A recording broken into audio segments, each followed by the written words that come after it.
Samajwadi party के एक बड़े कद्दावर नेता, वो नेता जिनका कभी रौला हुआ करता था सपा की सरकार में, फिर चाहे मुख्यमंत्री मुलायम सिंह यादव रहे हों या फिर अखिलेश यादव, वो नेता जो पश्चिमी उत्तर प्रदेश से लेकर लखनऊ तक एक बड़े मुस्लिम नेता के तौर पर जाने जाते रहे। उनके हनक के किस्से बहुत सारे थे। कभी पुलिस उनकी खोई हुई भैंस को ढूंढती, कभी वो अधिकारियों को फटकार लगाते, कई सारे उनसे जुड़े किस्से। लेकिन आज ये नेता सलाखों के पीछे हैं, मुश्किलें लगातार बढ़ती जाती हैं और अब एक खबर ऐसी आती है जिसने मानो उनके तमाम समर्थकों को तोड़कर रख दिया। हम बात कर रहे हैं आजम खान की। आजम खान जो कि रामपुर में एक छत्र राज करते थे और रामपुर से लेकर लखनऊ तक कहा जाता है कि पॉलिटिक्स में उनका इतना दखल होता था कि कोई भी फैसला बिना उनकी रजामंदी के नहीं होता था। उन आजम खान के सबसे बड़े ख्वाब को रौंद देने की तैयारी है वो जौहर यूनिवर्सिटी, जिसे 2006 में आजम खान ने बनवाया था। और वो तस्वीरें भी आज शेयर की जा रही हैं जिसमें खुद आजम खान कहीं पर ईंटें उठाते नजर आते हैं, कहीं पर पानी डालते नजर आते हैं। और कहा जाता है कि दिल से ये इमारत खड़ी की गई थी शिक्षा के लिए, तालीम के लिए, ताकि गरीबों को शिक्षा मिल सके। कई दफा आजम खान ने इसका जिक्र भी किया था। उसी जौहर यूनिवर्सिटी पर बुलडोजर चलेगा, उसके निर्माण को अवैध करार दिया गया है। जैसे खबर आती है खलबली सी मच जाती है, तमाम तरह के रिएक्शन सोशल मीडिया पर शुरू हो जाते हैं। समाजवादी पार्टी के तमाम नेता, न केवल सपा के बल्कि कांग्रेस के लीडर्स भी इस पर हमलावर हो जाते हैं। इसे दरअसल बदले की एक कार्रवाई करार दिया जाता है कि जानबूझकर ये सब कुछ किया जा रहा है। इन सब के बीच में अखिलेश यादव के कमेंट का इंतजार था कि अखिलेश अपने इस सबसे बड़े नेता के लिए क्या कुछ कहेंगे जब उनके ख्वाबों को इस तरह से रौंदा जा रहा, जब इतना बड़ा एक विश्वविद्यालय जो बनाया गया, यूनिवर्सिटी जो बनाई गई, जिसमें कई सारे छात्रों का भविष्य दांव पर है। अखिलेश का रिएक्शन आता है, वो एक बहुत बड़ी बात कहे जाते हैं और उसके बाद चर्चा और तेज हो जाती है। तो आज चर्चा में बात हम उन्हीं आजम खान की करेंगे, उस जौहर यूनिवर्सिटी की करेंगे कि आखिर ऐसा क्या हुआ कि जौहर यूनिवर्सिटी जो इतने आलीशान तरीके से बनाई गई वो विवादों में आई और आज बुलडोजर चलने की ये स्थिति। कौन है वो मौलाना मोहम्मद अली जौहर जिनके नाम पर आजम खान ने इस यूनिवर्सिटी को बनाया, और किस तरह से कभी अर्श पर रहने वाला ये नेता पहुंच गया फर्श पर, वो पूरा सफरनामा, वो किस्सा कोई। चर्चा में बात हम करेंगे आजम खान की, लेकिन उसके पहले आपको दिखाते हैं कि किस तरह से आजम खान की पत्नी तंजीम फातिमा इस बड़े फैसले के बाद जौहर यूनिवर्सिटी पहुंचती है। जब उनसे हमारे सहयोगी बात करने की कोशिश करते हैं कि जौहर यूनिवर्सिटी को लेकर एक बड़ा फैसला दिया गया है डीएम की तरफ से, आलोक द्विवेदी की तरफ से इस पर बुलडोजर चलाने के लिए, तो वो इस पर कुछ भी बोलने से मना कर देती है और कहती है कि सब कुछ आपके सामने है, कुछ कहने की जरूरत नहीं है। सब आप लोगों को मालूम है, अखबारों में सब आ गया है, बस और मुझे कुछ नहीं करना। क्या आप यूनिवर्सिटी की तरफ से क्या स्टेप उठाया जा रहा है?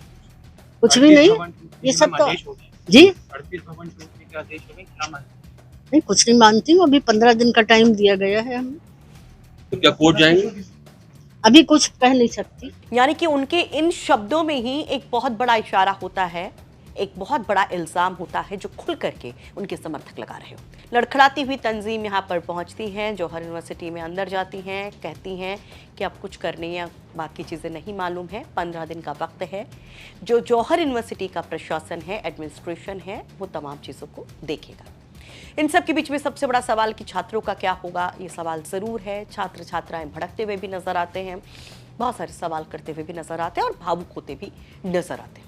और यहाँ का माहौल और पढ़ाई बहुत अच्छी है। माननीय मोहम्मद आजम खान ने ये बहुत अच्छा संस्था यानी शिक्षा की कुंजी निकाली थी। मेरे खुद के पापा एक किसान थे, बाहर बिल्कुल नहीं भेजते पढ़ाई के लिए, जैसे मुरादाबाद है, बरेली है, माशाल्लाह से वहाँ यूनिवर्सिटी सही है, लेकिन यहाँ धोर पास में एक अच्छे के लिए भेजा था।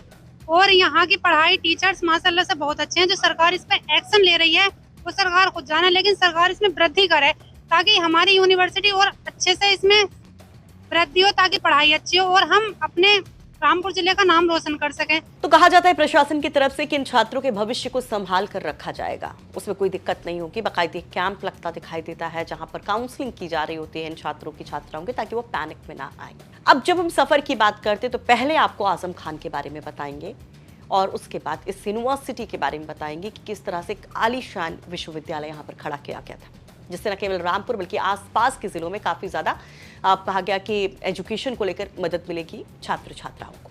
आजम खान बहुत बड़े नेता रहे हैं मुस्लिम पॉलिटिक्स, खासतौर पर क्योंकि समाजवादी पार्टी का बेस MY माना जाता था, यादव मुस्लिम, उसके लिए विवाद भी कई उनसे जुड़े रहे। लेकिन पहले अखिलेश यादव का एक कमेंट देखिए। अखिलेश यादव किस तरह से भड़कते नजर आते हैं जौहर यूनिवर्सिटी के इस मुद्दे पर।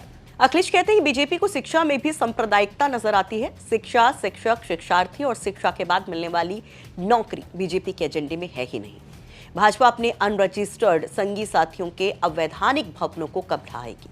जब संगी साथी ही अपंजीकृत हैं तो उनके भवन, कार्यालय, संस्थान कैसे जायज होंगे? तो इन चंद शब्दों में अखिलेश यादव ने बीजेपी पर बड़ा हमला किया। अखिलेश यादव लगातार आजम खान के लिए बोलते आ रहे हैं और बार बार कहते आ रहे हैं कि दरअसल आजम खान के खिलाफ एक बदले की राजनीति हो रही है। पिछले लंबे अरसे से आजम खान जेल में हैं। बीच में उनको राहत मिली थी, करीब 55 दिन के लिए वो जेल से बाहर भी आए थे, लेकिन एक बार फिर से उनको नवंबर 2025 में जेल जाना पड़ा था। पैन कार्ड का मामला था और अगर आप आजम खान के पूरे इस पिछले कुछ वक्त को देखें तो मुर्गी चोरी से लेकर के, पायल चोरी से लेकर के, डॉक्यूमेंट्स में हेर फेर, विवादित बयान देना, भड़काऊ भाषण देना, ऐसे आप केस गिनते जाएंगे उंगलियों पर और दिन भी आप बस गिनते जाएंगे जो आजम खान अपनी इस उम्र के पड़ाव पर जेल में बिता रहे हैं। न केवल आजम खान बल्कि उनकी पत्नी को भी जेल जाना पड़ा, उनके बेटे को भी जेल जाना पड़ा। कुल मिलाकर के पूरे कानूनी दांव पेच में पूरा परिवार फंसा नजर आता है। सवाल कई सारे उठने लगे कि क्या आजम खान का साम्राज्य अब ढह चुका है और ये जौहर यूनिवर्सिटी पर बुलडोजर नहीं बल्कि क्या उनके उस साम्राज्य पर बुलडोजर है जिसको बिल्कुल ध्वस्त करना चाहती है बीजेपी। आजम खान करीब 40 साल तक यूपी में एक छत्र राज करने वाले बड़े मुस्लिम नेता रहे हैं। रामपुर से 10 बार विधायक चुने गए, 2 बार सांसद भी रहे। 1980 के दशक से आजम खान का दौर शुरू हुआ और पहली बार इसी साल रामपुर से आजम खान विधायक भी बने। फिर 1985, 1989, 1991, 93, 2002, 2007, 2012, 2017 और आखिरी बार 2022 के विधानसभा चुनाव में आजम जीते। यानी कि लगातार जीत का रिकॉर्ड आजम के साथ रहा। मुलायम सिंह के काफी ज्यादा करीबी थे, लेफ्ट हैंड माने जाते थे मुलायम सिंह के, ये कहा जाए तो गलत नहीं होगा। उनकी सरकार में तूती बजती थी और जब अखिलेश की सरकार आई 2012 में तो वही वर्चस्व, वही रुतबा आजम का बरकरार रहा। आजम खान यूपी सरकार में 4 बार कैबिनेट मंत्री और राज्य विधानसभा में नेता प्रतिपक्ष की भूमिका निभा चुके हैं। यूपी की सियासत में आजम खान का इतना दबदबा था कि 2014 में आजम खान के फार्म हाउस से जब 7 भैंसें चोरी हुई थी तो पुलिस की कई टीमें लगा दी गई थी आजम की भैंसों को खोजने के लिए। 24 से 36 घंटे की पुलिस की मशक्कत होती है और भैंसों को खोज लिया जाता है। इस पर विपक्षी तंज भी कसते और आज भी उस पर तंज कसा जाता है।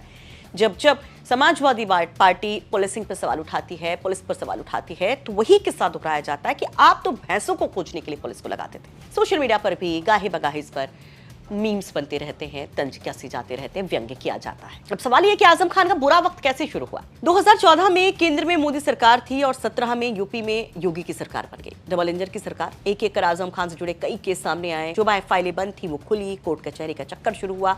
फिर आजम खान की जेल की सजा हुई, उनके परिवार के कई लोगों को सजा मिली, जिसमें उनके बेटे के दस्तावेज में झोल, भड़काऊ भाषण, फर्जी जन्म प्रमाण पत्र जैसे मामलों में दोषी ठहराए जाने के बाद आजम खान की विधानसभा की सदस्यता रद्द कर दी गई। कानून के तहत चुनाव लड़ने पर रोक लगने से उनका सीधा राजनीतिक हस्तक्षेप भी खत्म हो गया।